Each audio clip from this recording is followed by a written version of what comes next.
ಇವತ್ತು ಈ ಸರ್ಕಾರ ಬಂದ ನಂತರ ಶಾಸಕರಾಗಿರ್ಬೋದು, ಅವರು ಸಚಿವರಾಗಿರ್ಬೋದು, ಎಲ್ಲರೂ ಕೂಡ ಗ್ಯಾರಂಟಿಗಳ ಹಿಂದೆ ಅವರು ಓಡ್ತಾ ಇದ್ದಾರೆ. ಬಹುಶಃ ಶಾಸಕರು ಮತ್ತು ಸಚಿವರು ಎಲ್ಲರೂ ಕೂಡ ಏನು ಸೇರಿ ಗ್ಯಾರಂಟಿಗಳಿಂದ ಏನು ಓಡಾಡ್ತಾ ಇದ್ದಾರೋ, ಬಹುಶಃ ಈ ರಾಜ್ಯದಲ್ಲಿ ಕಾಂಗ್ರೆಸ್ ಸರ್ಕಾರ ಅಧಿಕಾರಕ್ಕೆ ಬಂದ ನಂತರ ಜನರ ಜೀವನಕ್ಕೆ ಗ್ಯಾರಂಟಿ ಇಲ್ಲದಂತ ಪರಿಸ್ಥಿತಿ ನಾವು ಬಂದು ತಲುಪಿದ್ದೇವೆ. ಇವತ್ತು ಕರ್ನಾಟಕದಲ್ಲಿ ಸಾಕಷ್ಟು ಕಡೆ ಅಂದ್ರೆ ಯಾವತ್ತು ಕಾಂಗ್ರೆಸ್ ಸರ್ಕಾರ ಅಧಿಕಾರಕ್ಕೆ ಬರುತ್ತೇನೋ ಅವತ್ತೆಲ್ಲ ಕೂಡ ಜಿಹಾದಿಗಳದು ರಾಕ್ಷಸತನ ಜಾಸ್ತಿ ಆಗುತ್ತೆ. ಈ ಜಿಹಾದಿಗಳು ಯಾವತ್ತು ರಾಕ್ಷಸತನ ಜಾಸ್ತಿ ಆಗುತ್ತೇನೋ ಅವತ್ತೆಲ್ಲ ಕೂಡ ಹಿಂದೂಗಳನ್ನ ಹತ್ಯೆ ಆಗುವಂತ ಕೆಲಸ, ಹಿಂದೂಗಳನ್ನು ಹತ್ಯೆ ಮಾಡುವಂತ ಕೆಲಸ ಈ ಜಿಹಾದಿಗಳು ಮತ್ತು ರಾಕ್ಷಸರು ಮಾಡುವಂತ ಕೆಲಸ ಆಗುತ್ತೆ. ಇವತ್ತು ನಾವು ನೋಡ್ತೀವಿ ಕರ್ನಾಟಕ ರಾಜ್ಯದಲ್ಲಿ ಪೊಲೀಸ್ ಸ್ಟೇಷನ್ ಮೇಲೆಲ್ಲ ಕಲ್ಲು ತೂರಾಟವನ್ನು ಮಾಡ್ತಾರ. ಇವತ್ತು ಹಿಂದೂ ಕಾರ್ಯಕರ್ತರುಗಳನ್ನು ಕೊಲೆ ಮಾಡ್ತಾರ. ಸಾಕಷ್ಟು ಮಂದಿ ಬೆದರಿಸುವಂತ ಕೆಲಸ ಮಾಡ್ತಾರ. ಅಮಾಯಕರಾದಂತ ವಿನಯ್ ಅವ್ರನ್ನ ಆತ್ಮಹತ್ಯೆಯನ್ನು ಮಾಡ್ಕೊಡಂತ ಕೆಲಸ ಮಾಡ್ತಾರ. ನಾವು ಇವತ್ತು ವಿನಯ್ ಅವರ ಏನು ಆತ್ಮಹತ್ಯೆ ಆಗಿದೆನೋ ಅದರ ಆತ್ಮಹತ್ಯೆ ಅಂತ ನಾನು ಭಾವಿಸಕ್ಕೆ ಹೋಗಲ್ಲ. ಎಲ್ಲೋ ಒಂದು ಕಡೆ ರಾಕ್ಷಸತನದಿಂದ ಈ ಭಾಗದ ಶಾಸಕರಾದಂತಹ ಸನ್ಮಾನ್ಯ ಪೊನ್ನಣ್ಣನವರು ಮತ್ತು ಮಂಜೇಗೌಡರು ಮತ್ತು ರಾಮಯ್ಯನವರು, ಹರೀಶ್ ಅವರು ಅವ್ರ ಸರ್ಕಾರ ಇದಂತೇಳಿ ಇಲ್ಲಿ ಅಡ್ಡಾಡ್ತಾರ. ಇಲ್ಲಿ ಅಡ್ಡಾಡ್ಕೊಂಡು ಏನ್ ಮಾಡ್ತಾ ಇದ್ದಾರೆ, ನಮ್ಮ ಸರ್ಕಾರ ಇದ್ದೆ ಈ ರೀತಿ ಅಮಾಯಕರನ್ನು ನಾವು ವಿನಯ ಅಂತವ್ರನ್ನ ಅನೇಕ ಮಂದಿನ ನಮ್ಮ ಸರ್ಕಾರ ಇದ್ದಂತ ಟೈಮಲ್ಲಿ ಹಿಂದೂ ಕಾರ್ಯಕರ್ತರ ಕೊಲೆ ಮಾಡಿದ್ವಿ, ನಮಗೇನು ಮಾಡಕ್ ಆಗಲ್ಲ ಅಂತೇಳಿ ಇಲ್ಲಿ ಅಡ್ಡಾಡ್ತಾ ಇದಾರ. ಸ್ವಾಮಿ ಪೊನ್ನಣ್ಣನವರೇ, ಸ್ವಾಮಿ ಇನ್ನೊಬ್ಬ ಮಂತರ್ಗೌಡ್ರೆ, ನೀವೇನಿವತ್ತು ವಿನಯನ ಹತ್ಯೆ ಮಾಡಿ ಏನು ತಪ್ಪಿಸ್ಕೊಂಡು ಅಡ್ಡಾಡ್ತಾ ಇದ್ರು, ನೀವು ನೆನಪು ಮಾಡಿಕೊಂಡು ಇವತ್ತಿನ ಡೇಟ್ ಎಷ್ಟು ಗೊತ್ತು? 9ನೇ ತಾರೀಕಿಗೆ ಇವತ್ತು ನಮ್ಮ ಜನಾಕ್ರೋಶ ಸಮಾವೇಶ ಬಂತು. ಬಹುಶಃ ಒಂದು ವಿನಯನ್ನ ಏನು ಆತ್ಮಹತ್ಯೆಯನ್ನು ಹಿಡ್ಕೊಂಡು ನಾವೇನು ಇವತ್ತು ಇಲ್ಲಿ ಬಂದು ತಲುಪಿದ್ವು. ಖಂಡಿತವಾಗಿ ಇವತ್ತು ಪೊನ್ನಣ್ಣನವರೇ, ನೀವೆಲ್ಲ ಪಾತಾಳದಲ್ಲಿದ್ರೆ ಕೂಡ ನಾವು 9ನೇ ತಾರೀಕು 2025ರಂದು ಇಲ್ಲೇನು ನಾವು ಮಡಿಕೇರಿಗೆ ಬಂದು ಭಾಷಣ ಮಾಡ್ತಾ ಇದ್ವು. 2028ರಲ್ಲಿ ಭಾರತೀಯ ಜನತಾ ಪಾರ್ಟಿ ಸರ್ಕಾರ ಬರುತ್ತೆ. ನೀವು ಪಾತಾಳದಲ್ಲಿರ್ರಿ, ನೀವು ಪಾತಾಳದಲ್ಲಿ ಬಚ್ಚಿಟ್ಕೊಳ್ರಿ. ಅವತ್ತು ನಿಮ್ಮ ಸರ್ಕಾರ ಇಲ್ಲಲ್ಲ, ನಿಮ್ಮನ್ನ ರಕ್ಷಣೆ ಮಾಡಂತ ಯಾರಿರಲ್ಲ. ನೀವು ಪಾತಾಳದಲ್ಲಿ ಇದ್ರೆ ಕೂಡ ಮಡಿಕೇರಿಯಿಂದ ಕಳ್ಕೊಂಡೋಗಿ ನಿಮಗೆ ಜೈಲಿಗೆ ಹಾಕುವಂತ ಕೆಲಸ ಮಾಡ್ತೀವಿ. ನೀವು ಅನ್ಕೊಂಡಿರ್ಬೋದು ಅನೇಕ ಮಂದಿ ವಿನಯ್ ಅಂತವ್ರನ್ನ ಹಿಂದೂ ಕಾರ್ಯಕರ್ತರನ್ನ ಹತ್ಯೆ ಮಾಡಿದ್ರೆ ಈ ಸರ್ಕಾರದಲ್ಲಿ ಏನು ಮಾಡಕ್ಕಾಗಲ್ಲ ಅಂತ ತಿಳ್ಕೊಂಡಿರ್ಬೋದು. ಆದ್ರೆ ಇವತ್ತು ಕಾಲಚಕ್ರದಲ್ಲಿ ಇವತ್ತು ಮೇಲೆ ಇದ್ದೀರಿ. ಬಹುಶಃ ಮುಂದಿನ ದಿನಗಳಲ್ಲಿ ನಮ್ಮ ನಳಿನ್ ಕುಮಾರ್ ಕಟೀಲ್ ಅವರಿದ್ದಾರ, ಯದುವೀರ್ ಅವರಿದ್ದಾರ, ನಮ್ಮ ಶಾಸಕಿ, ನಮ್ಮ ವಿಧಾನ ಪರಿಷತ್ತಿನ ಸದಸ್ಯರು, ಅನೇಕ ಮಂದಿ ಮುಖಂಡರು ಎಲ್ಲರೂ ಕೂಡ ಇದ್ದಾರ. ನಾನು ಒಂದು ಮಾತನ್ನು ಕೊಡ್ತಾ ಇದ್ದೀನಿ, ಪೊಲೀಸರೇ, ಈ ದೇಶದಲ್ಲಿ ಕರ್ನಾಟಕ ಪೊಲೀಸ್ಗೆ ಒಂದು ಒಳ್ಳೆ ಹೆಸರಿದೆ.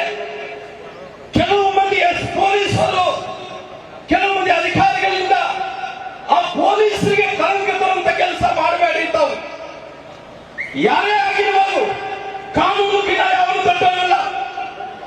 ಆ ಕಾನೂನನ್ನು ಯಾರು ಉಲ್ಲೇಖ ಮಾಡ್ತಾರೋ, ಯಾರು ಈ ರೀತಿ ಹಿಂದೂ ಪರ ಕಾರ್ಯಕರ್ತರ ಮೇಲೆ ಹಲ್ಲೆ ಮಾಡ್ತಾರೋ, ಯಾರು ಹತ್ಯೆ ಮಾಡ್ತಾರೋ, ಯಾವುದೇ ವ್ಯಕ್ತಿ ಆಗಿರ್ಬೋದು ಅವರು ಹೊತ್ತು ಜೈಲು ಹಾಕುವಂತ ಕೆಲಸ ತಾವೆಲ್ಲ ಕೂಡ ಮಾಡಬೇಕಾಗಿದೆ ಅಂತ ಒತ್ತಾಯ ಮಾಡ್ತೀನಿ. ಬಹುಶಃ ಹೋಮ್ ಮಿನಿಸ್ಟರು, ಗೃಹ ಮಂತ್ರಿಗಳು ಏನ್ ಮಾಡ್ತಾರೋ ಗೊತ್ತಿಲ್ಲ.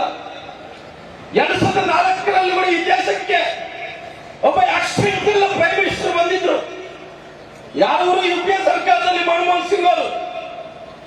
ಅದೇ ರೀತಿ ಕರ್ನಾಟಕದಲ್ಲಿ ಕೂಡ ಒಬ್ಬ ಆಕ್ಸಿಡೆಂಟಲ್ ಹೋಮ್ ಮಿನಿಸ್ಟರ್ ಬಂದಾರ. ಅವ್ರ ಹೋಮ್ ಮಿನಿಸ್ಟರ್ ಅದೇನು ಎಲ್ಲ ಒಂದು ಕಡೆ ಶೌಚಾಲಯಗಳಲ್ಲಿ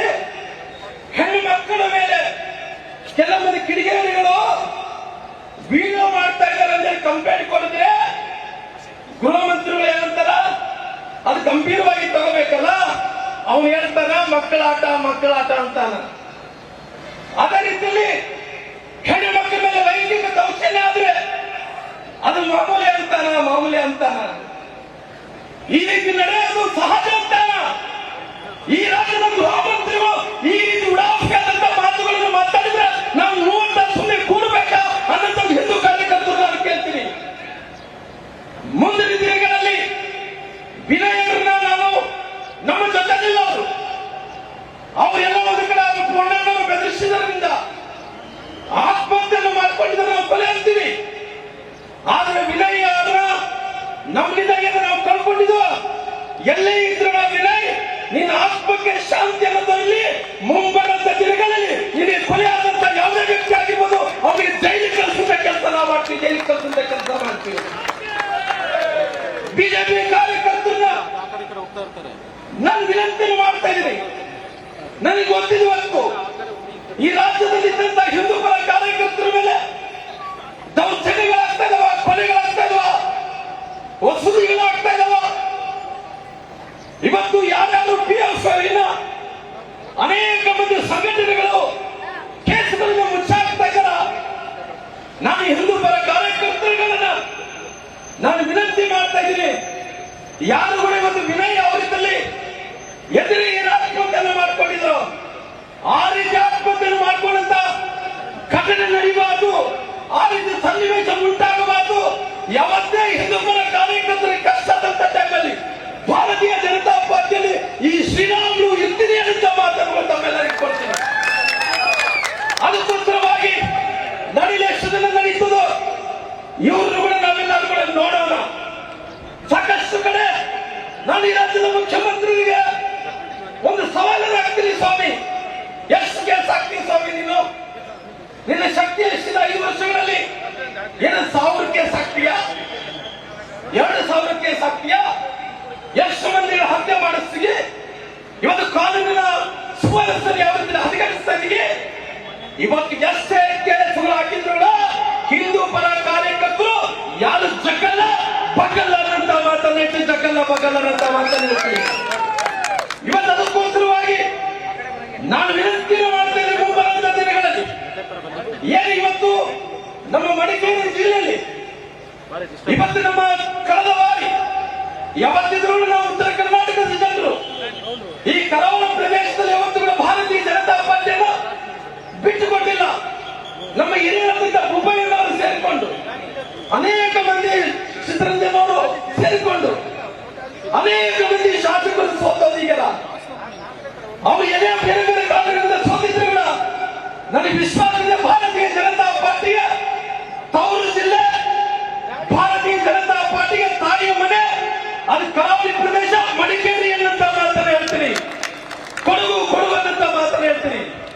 ಅದಕ್ಕೋಸ್ಕರವಾಗಿ ಕೊಡಗು ಜಿಲ್ಲೆಯಲ್ಲಿ ಇವತ್ತು ಹಿಂದೂ ಪರ ಕಾರ್ಯಕರ್ತರು ಧೈರ್ಯವಾಗಿರಲಿ. ಮುಂಬರುವಂತ ದಿನಗಳಲ್ಲಿ ಈ ಜನಾಕ್ರೋಶ ಸಮಾವೇಶವನ್ನು ನಮ್ಮ ವಿರೋಧ ಪಕ್ಷ ನಾಯಕರು ಅಶೋಕ್ ಅಣ್ಣನವರು, ನಳಿನ್ ಕುಮಾರ್ ಕಟೀಲ್ ಅವರು ಅವರ ಸಮ್ಮುಖದಲ್ಲಿ ನಾವು ಹೋಗ್ತಾ ಇದ್ವಿ. ನೀವು ಯಾರು ಕೂಡ ಹೆದರಕೋಬೇಡಿ, ಮುಂಬರುವಂತ ದಿನಗಳಲ್ಲಿ ನಿಮ್ಮ ಜೊತೆ ನಿರ್ತೀವಿ. ನಿರಂತರವಾಗಿ 3 ವರ್ಷಗಳ ಕಾಲ ಹೋರಾಟವನ್ನು ಮಾಡ್ತೀವಿ. ಹೋರಾಟವನ್ನು ಮಾಡಿ ಹಿಂದೂ ಪರ ಕಾರ್ಯಕರ್ತರಿಗೆ ನಮ್ಮ ನ್ಯಾಯವನ್ನು ಕೊಟ್ಟಂತ ಕೆಲಸ ಭಾರತೀಯ ಜನತಾ ಪಾರ್ಟಿ ಮಾಡುತ್ತೇನೆ ಅಂತ ಮಾತುಗಳನ್ನು ಹೇಳ್ತಾ ನನ್ನ ಮಾತುಗಳು ಮುಕ್ತಾಯ ಮಾಡ್ತಾ ಇದ್ದೀನಿ. ಜೈ ಹಿಂದ್, ಜೈ ಕರ್ನಾಟಕ, ಜೈ ಕೊಡಗ. ಕನ್ನಡಿಗರ ಮೆಚ್ಚಿನ ನಿಮ್ಮ ನ್ಯೂಸ್ 18 ಕನ್ನಡ ಈಗ ವಾಟ್ಸ್ಆಪ್ನಲ್ಲಿಯೂ ಲಭ್ಯ.